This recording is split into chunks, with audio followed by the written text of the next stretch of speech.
สั้นที่ความยาวมันบ่ถึงนาทีอาจทำลายหลายล้านนาทีสิ่งดีๆที่เฮาร่วมก่อใจเห็นไม่สาโอ้ยังออกมาหูโตบ่โนเรื่องมือนี้ไอ้สิบอกคือต่อแค่อยากคอยเห็นแก่หาเขาเก็บเอาไว้ก่อนทำมาลาก่อนซึ่งไม่สากลคนดีของอ้ายตะกี้แต่ก่อนหากันสำใดอยากให้ลองดูจะคราวเก็บเอาไว้ก่อนทำมาลาก่อนซึ่งไม่สากลอย่าด่วนอย่าเฝ้าบ่ต้องปากันหากันคือเก่าให้เป็นคือเก่าไอ้ขอให้เจ้ากับคำสาคำสั้นๆที่ความหมายมันรุนแรงเกินไปมันสะเทือนหดหัวใจอายหยุดเอาไว้เศร้าเว้าเด้อลาอยู่กันมาดนต้องมีสักคนที่มีปัญหาผิดใจกันก็เรื่องธรรมดาอย่าถือสายมันเป็นเรื่องราวเก็บเอาไว้ก่อนทำมาลาก่อนซึ่งไม่สากลคนดีของอ้ายตะกี้แต่ก่อนหากันสำใด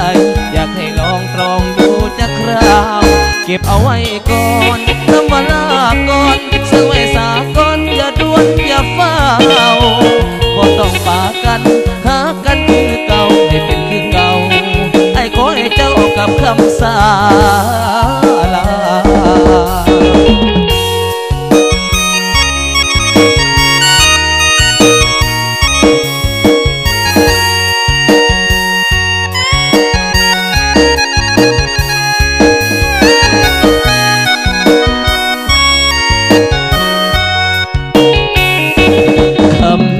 สั้นๆที่ความหมายมันรุนแรงเกินไป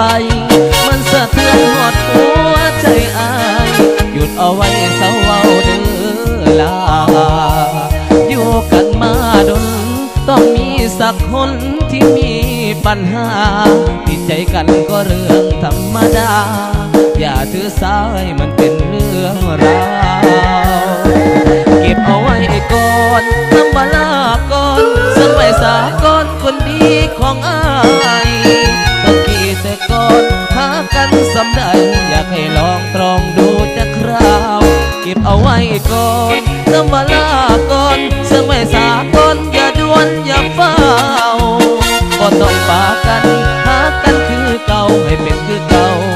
ไอ้ขอให้เจ้ากับคำสาเก็บเอาไว้ก่อนทำมาลาก่อนซึ่งไม่สากลคนดีของอ้ายตะกี้แต่ก่อนหากันสำใดอยากให้ลองตรองดูจะคราวเก็บเอาไว้ก่